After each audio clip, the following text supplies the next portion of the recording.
പ്രവാസലോകത്തിലേക്ക് സ്വാഗതം. സ്വന്തം നാട്ടിൽ മാന്യമായ വരുമാനം ലഭിക്കാത്തതുകൊണ്ട് മാത്രമാണോ വിദേശങ്ങളെ ആശ്രയിക്കുന്നത്? ഞങ്ങളോട് ചോദിച്ചാൽ അല്ല എന്നായിരിക്കും ഉത്തരം. വിദേശ രാജ്യത്തെ ജോലിക്കായി മുറവിളി കൂട്ടുന്നവർ ഒന്നോർക്കുക. പ്രവാസികൾ പലപ്പോഴും അന്യരാജ്യങ്ങളിൽ നിന്നും വാരിക്കൂട്ടുന്നത് മുത്തും പൊന്നുമല്ല, മറിച്ച് കനത്ത വിഷാദവും ഏകാന്തതയുമാണ്. ഈ ഓർമ്മപ്പെടുത്തലോടെ പ്രവാസലോകത്തിന്റെ മറ്റൊരധ്യായം കൂടി ഇവിടെ ആരംഭിക്കുകയാണ്. എല്ലാ മാന്യ പ്രേക്ഷകർക്കും സ്വാഗതം പ്രവാസലോകത്തിലേക്ക്.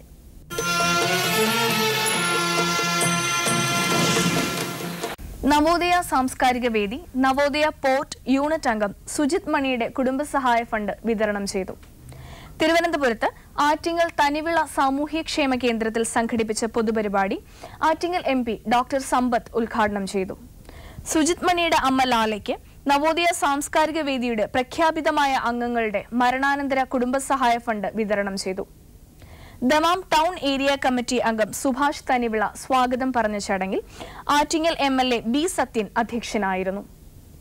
നവോദയയുടെ ദമാമിലെ സാമൂഹ്യക്ഷേമ പ്രവർത്തനങ്ങളെക്കുറിച്ച് ദമാം ടൗൺ ഏരിയ എക്സിക്യൂട്ടീവ് അംഗം അസീം വെഞ്ഞാറമ്മോട് സദസ്സിന് പരിചയപ്പെടുത്തി. ചടങ്ങിൽ Kerala Pravasi Sangham Attingal area secretary KSA Rasheed, Navodaya മുൻ അംഗം അൻവർ സാദത്ത്, ജില്ലാ പഞ്ചായത്ത് അംഗം S Sasankan, CPM Kadakkavoor local committee secretary KR Mani, Dammam town area committee അംഗം ശ്രീകണ്ഠൻ എന്നിവർ ആശംസകൾ നേർന്നു.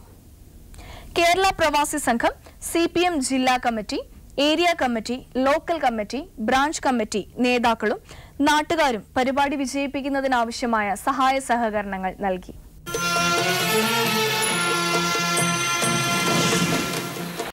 നീണ്ട 30 വർഷത്തെ പ്രവാസ ജീവിതം മതിയാക്കി നാട്ടിലേക്ക് തിരിക്കുന്ന കൊല്ലം ശക്തികുളങ്ങര സ്വദേശിയും നവോദയ സാംസ്കാരിക വേദി അപ്കൈക്ക് ഏരിയ കമ്മിറ്റി മെമ്പറുമായ ജോൺസൺ ലോറൻസിന് നവോദയ അപ്കൈക്ക് ഏരിയ കമ്മിറ്റി ഹൃദയംഗമായ യാത്രയയപ്പ് നൽകി.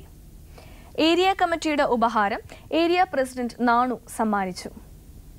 ചടങ്ങിൽ നവോദയ കേന്ദ്ര കമ്മിറ്റി അംഗങ്ങളായ സജീവ് കുമാർ, മീരാൻ സാഹിബ് നേമം, രാജാചന്ദ്രൻ, ഏരിയ എക്സിക്യൂട്ടീവ് അംഗങ്ങളായ ബാബു മാള, രത്നാകരൻ പുലാമന്തോൾ, സജീവൻ, രമേശൻ കിളിമാനൂർ എന്നിവർ ആശംസകൾ അറിയിച്ചു.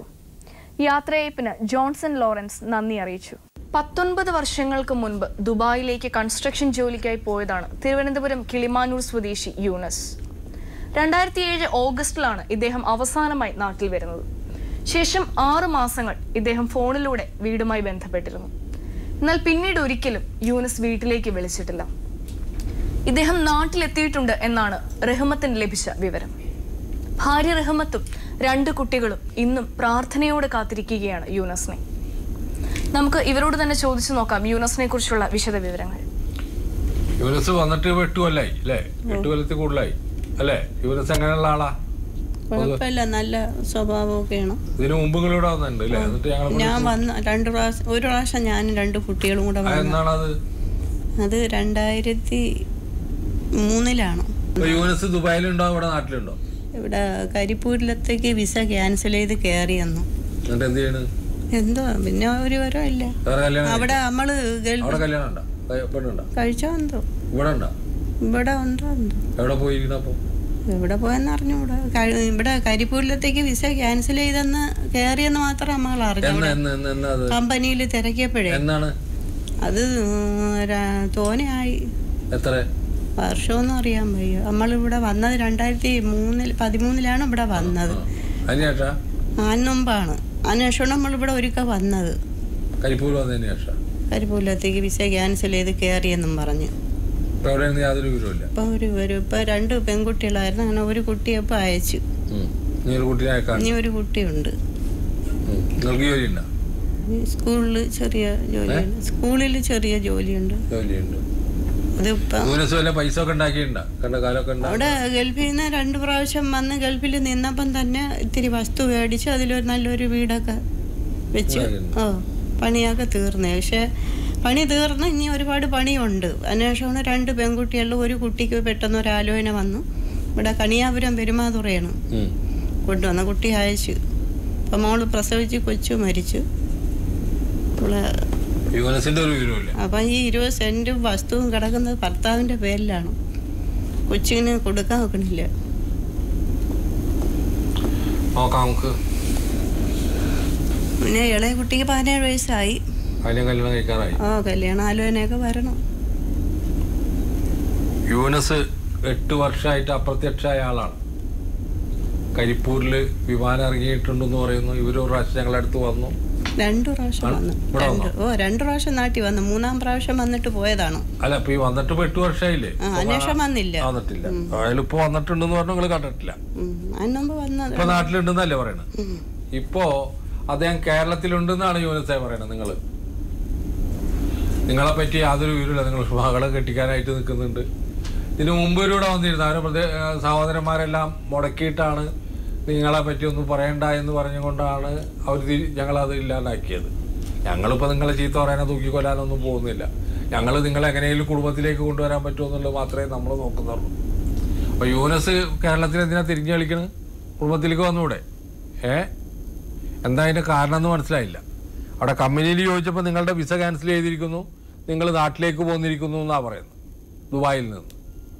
ദുബായിൽ നിന്ന് പോന്നിട്ട് നാട്ടിൽ തന്നെ ഉണ്ടോ അതോ വീണ്ടും നിങ്ങൾ ദുബായിലേക്ക് പോയോ ഒന്നും ഇവർക്ക് അറിയില്ല. 8 വർഷമൊക്കെ ആയിട്ട് യാതൊരു വിവരവും ഇല്ലാതെ ഇരിക്കുക. ഒരു മകളെ പ്രായമായി, കല്യാണം കഴിക്കാനായി, ഒരെണ്ണത്തിന് കല്യാണം കഴിച്ചു കൊടുത്തത് അതുപോലും നിങ്ങൾ അറിഞ്ഞിട്ടില്ല. ഇതൊക്കെ ഒന്ന് ആലോചിക്കേണ്ട സമയമായില്ലേ യൂനസേ? നമുക്ക് ഭാര്യയും മക്കളും ഒക്കെ ഉണ്ട്, അവരെ നോക്കേണ്ട ചുമതലയുണ്ട്. നിങ്ങളിങ്ങനെ ഒളിച്ച് കളിക്കേണ്ട കാര്യം എന്താ? ഒരു കാര്യം അവർ പറയില്ലുണ്ടെന്നുള്ളത്. ഇയാളെങ്ങനെ സ്വഭാവം തന്നെയല്ലേ? വേറെ കുഴപ്പമില്ല. അവരാൾക്കാരെല്ലാരും വരും. അവരാൾക്കാരൊക്കെ ഭർത്താവിന്റെ ആൾക്കാർ എല്ലാരും വരും. കൊച്ചിനെ അയച്ചത് എല്ലാരും കൂടെ സഹായിച്ചാണ് കെട്ടിച്ചത്. അതില് സ്വർണം ഇനിയും കൊടുക്കാനുണ്ട്. പറഞ്ഞ സ്വർണം കൊടുത്തില്ല. വസ്തു 10 സെന്റ് വരെയിടം കൊടുക്കാന്ന് പറഞ്ഞ വസ്തു എഴുതി കൊടുക്കാൻ ഒക്കൂല. പ്രമാണം ഞങ്ങളെ കയ്യിലുണ്ട്. അവര് നല്ല സ്നേഹത്തിലാണ്. അവരെല്ലാരും വരും. നല്ല സഹകരണമാണ്. ഇയാള് വേറെ ഇതുള്ള കുഴപ്പമൊന്നുമില്ല. വേറെ ചാരായം കൂടിയ വേറെ ഒരു നല്ല സ്വഭാവം. നല്ല സ്വഭാവമുള്ളതാണ്. 5-8 കൊല്ലം വീട്ടിലേക്ക് യാതൊരു ബന്ധമില്ലാതിരിക്കുന്ന നല്ല സ്വഭാവമാണ്. നല്ല സ്വഭാവം. ഇപ്പൊ 8 വർഷം കൊണ്ട് ഒരു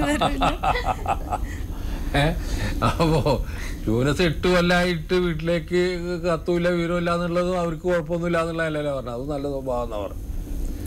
അപ്പൊ കഴിയുന്നത് വേഗം ഈ ആദ്യം ആൾക്കാരാണ്, ഒരു പാവ ആൾക്കാരാണ്. നിങ്ങൾ എന്ത് ചെയ്താലും അവർ കബൂലാക്കുന്നു.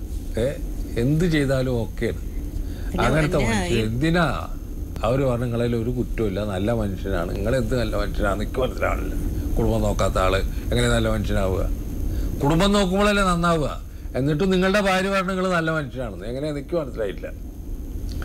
എന്താവട്ടെ, നിങ്ങൾ നല്ല മനുഷ്യൻ ചീത്ത മനുഷ്യൻ എന്തായാലും കുഴപ്പമില്ല, നിങ്ങൾ വീട്ടിലേക്ക് വായോ. അതാണ് എനിക്ക് പറയാനുള്ളത്. വീട്ടിൽ വന്നിട്ട് ഈ കുട്ടിയെ കല്യാണം കഴിച്ചു കൊടുക്കാനും അതുപോലെ അവരൊക്കെ ഒന്ന് കാണട്ടെ. തിരക്കില്ലാത്ത കുടുംബമാണ്, അത്യാവശ്യം ബന്ധുക്കളൊക്കെ ഉള്ള ആളാണ് നിങ്ങൾ. അവരൊക്കെ ഇവരെ ശ്രദ്ധിക്കുന്നുണ്ടെന്ന് പറയുന്നത്. അപ്പോൾ അവരൊക്കെ നല്ലതേ പറയുന്നുള്ളൂ നിങ്ങളെ കുറിച്ചിട്ട്. അപ്പോൾ യൂനസ് കഴിയുന്നതും വേഗം നാട്ടിലേക്ക് വരണം എന്നാണ് എനിക്ക് പറയാനുള്ളത്. 2002 ഏകമകളുടെ വിവാഹത്തിലുണ്ടായ സാമ്പത്തിക പ്രയാസത്തിൽ നാടുവിട്ടുപോയ ഹരിപ്പാട് സ്വദേശി മനോഹരനെ തേടിയാണ് ഭാര്യ രാധ പ്രവാസലോകത്തിലെത്തിയിരിക്കുന്നത്. വള്ളം നിർമ്മിക്കുന്ന തൊഴിലാളിയായിരുന്നു മനോഹരൻ. ജീവിതം പ്രതിസന്ധിയിലായപ്പോൾ ബേബി സിറ്ററായി ജോലി ചെയ്ത് രാധ കടങ്ങളൊക്കെ വീട്ടി. ഇനിയെങ്കിലും മനോഹരൻ തിരികെ എത്തണം എന്നതാണ് രാധയുടെ ആവശ്യം. നിങ്ങൾ എവിടെ വീട്? ഹരിപ്പാട് കരുവാറ്റ. ഭർത്താവിന്റെ വീട്. എന്റെ വീട് കോഴിക്കോട്.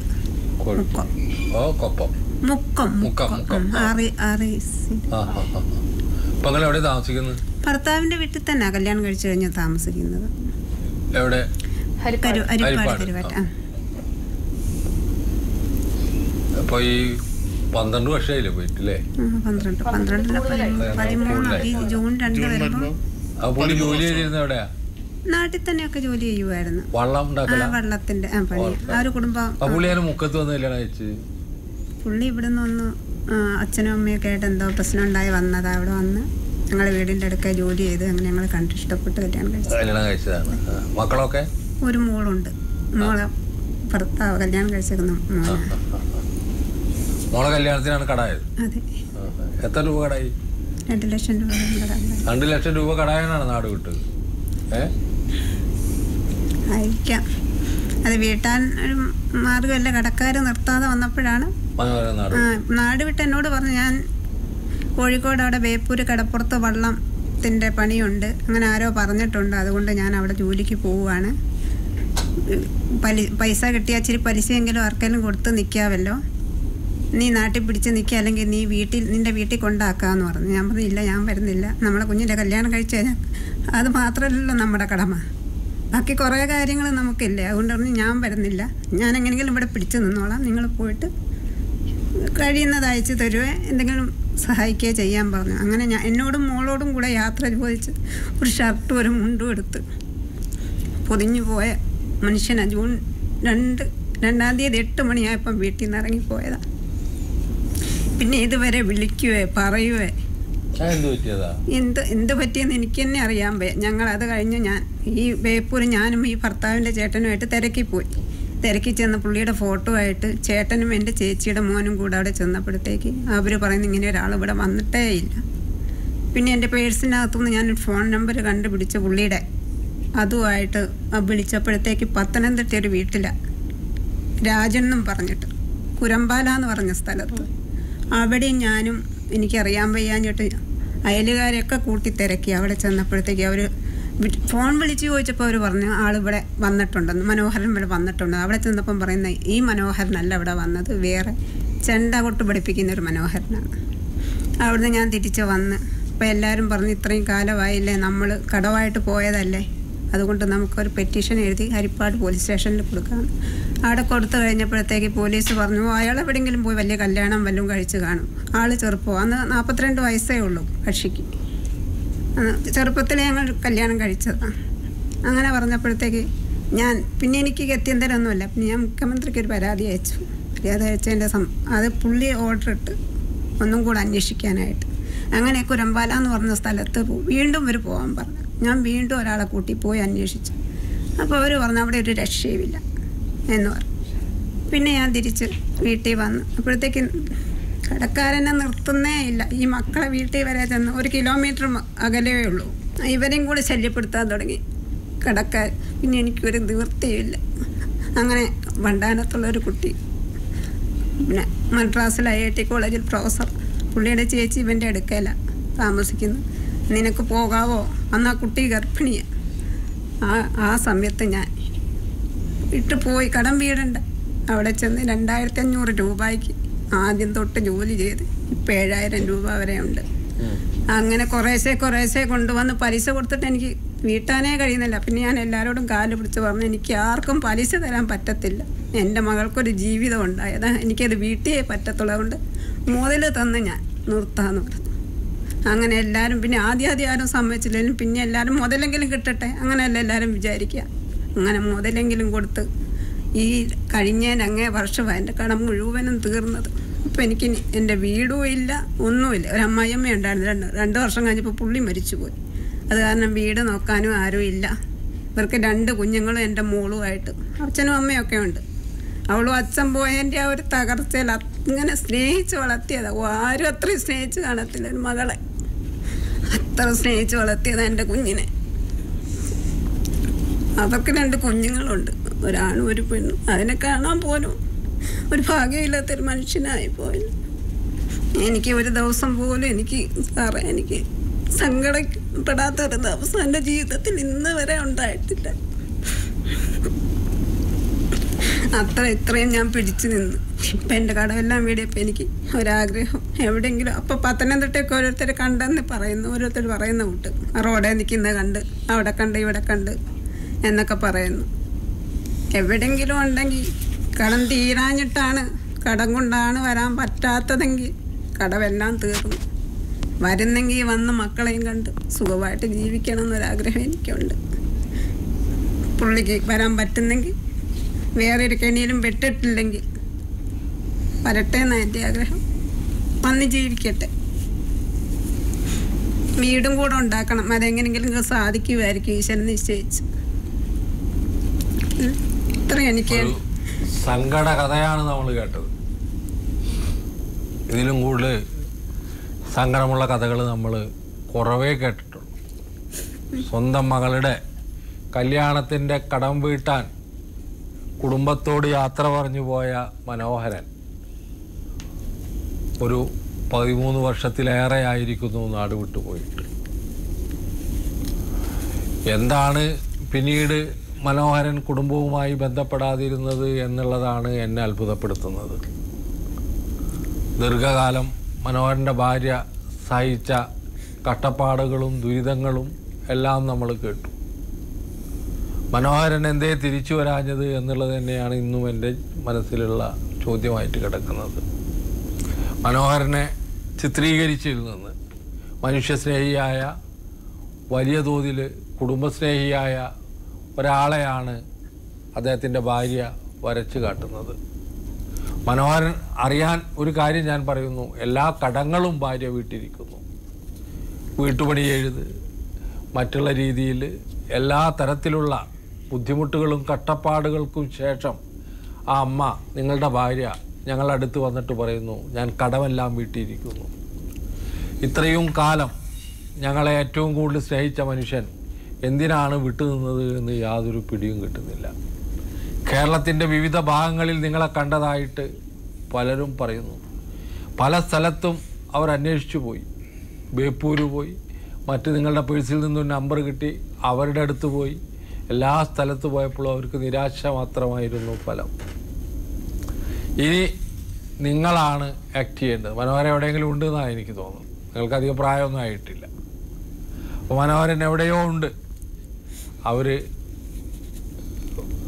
എന്നോട് പറഞ്ഞു, എന്തെങ്കിലും അബദ്ധം പറ്റിയിട്ടുണ്ടോ, ആരെങ്കിലും ആയിട്ട് വേറെ എന്തെങ്കിലും ബന്ധമുണ്ടോ. എന്തായാലും ഇവരെ ഒന്ന് വന്ന് കാണും. അത് മതി. അവർക്ക് ഭാര്യയും മക്കളും ഉണ്ടെങ്കിൽ ഒരിക്കലും ഞാൻ എന്റെ കൂടെ താമസിക്കാൻ പറയത്തില്ല. എന്നെ പോലെ ഒരു പെണ്ണാണ് അവരും. ഒന്ന് വന്ന് കാണുക എന്നെ, എന്റെ മക്കളെ. ഒരു ചുറ്റുപാടിൽ നിങ്ങൾ പെട്ടുപോയിട്ടുണ്ടെങ്കിൽ അത് മാപ്പാക്കാൻ പോലും തയ്യാറാണ്. തീർച്ചയായിട്ടും ഞാൻ മാപ്പ് കൊടുക്കും. അപ്പൊ നിങ്ങൾ വരിക, നിങ്ങൾ വന്ന് ഈ കുടുംബത്തെ ആശ്വസിപ്പിക്കുക. അതാണ് നിങ്ങൾ ജീവിച്ചിരിക്കുന്നുണ്ട് എന്നെങ്കിലും സാക്ഷ്യപ്പെടുത്തി കിട്ടുക എന്നുള്ളതാണ് അവരുടെ ആവശ്യമായിട്ട് എനിക്ക് തോന്നുന്നത്. എന്റെ മകളെ വന്ന് കാണണം. എന്റെ കുഞ്ഞു വലിയ മനസ്സുള്ള ഒരു സ്ത്രീയാണ് എൻ്റെ മുന്നിലിരിക്കുന്നത്. ആ സ്ത്രീയുടെ മനസ്സ് മനോഹരൻ കണ്ടറിയണം, അതുപോലെ പ്രേക്ഷകർ കണ്ടറിയണം. എവിടെയെങ്കിലും മനോഹരനെ കണ്ടുമുട്ടുകയാണെങ്കിൽ നിങ്ങൾ ഈ കുടുംബത്തിലേക്ക് നിങ്ങളുടെ ഒരു ഫോൺ കോളെങ്കിലും ഉണ്ടാകുമെന്നുള്ള പ്രതീക്ഷയോടുകൂടി ഞാൻ ഈ കുടുംബത്തെ തിരിച്ചയക്കുന്നു. സ്വദേശത്തും വിദേശത്തും കാണാതാകുന്നവരെ കുറിച്ചുള്ള അന്വേഷണമാണ് ഞങ്ങളുടെ യാത്ര. ഇത് തികച്ചും സൗജന്യവുമാണ്. കാണാതാകുന്ന ആളിനെ കുറിച്ചുള്ള വിശദ വിവരങ്ങൾ, ഫോട്ടോ, അയക്കുന്നയാളിൻ്റെ പേര്, അഡ്രസ്, ഫോൺ നമ്പർ തുടങ്ങിയവ സഹിതം ഞങ്ങൾക്ക് എഴുതുക. ഞങ്ങളുടെ വിലാസം: പ്രവാസ ലോകം, കൈർലി TV, കൈർലി ടവർ, പാളയം, ട്രിവാൻഡ്രം 34.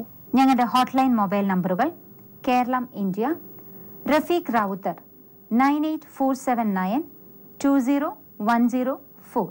ഞങ്ങളുടെ ഇമെയിൽ അഡ്രസ് pravasaloகம்@gmail.com. ഹൈടെക് ലോകത്തെക്കുറിച്ച് വാചാലരാകുന്ന ദേശീയ സർക്കാർ മകളുടെ വിവാഹത്തിന് കടം വാങ്ങിയതിന്റെ പേരിൽ നാടുവീണേണ്ടി വന്ന ഒരു മനുഷ്യനെക്കുറിച്ച് എങ്ങനെ അറിയാനാണ്? പ്രവാസലോകം ഇതാ അതും കാണിച്ചു തന്നിരിക്കുന്നു. രാധയോടൊപ്പം പ്രവാസലോകവും പ്രാർത്ഥിക്കുന്നു മനോഹരന്റെ തിരിച്ചുവരവനായി. ഈ ആഴ്ചയിലെ പ്രവാസലോകം ഇവിടെ അവസാനിക്കുന്നു. മറ്റൊരു അധ്യായത്തിലൂടെ നമുക്ക് വീണ്ടും കാണാം. അതുവരെ നന്ദി, നമസ്കാരം.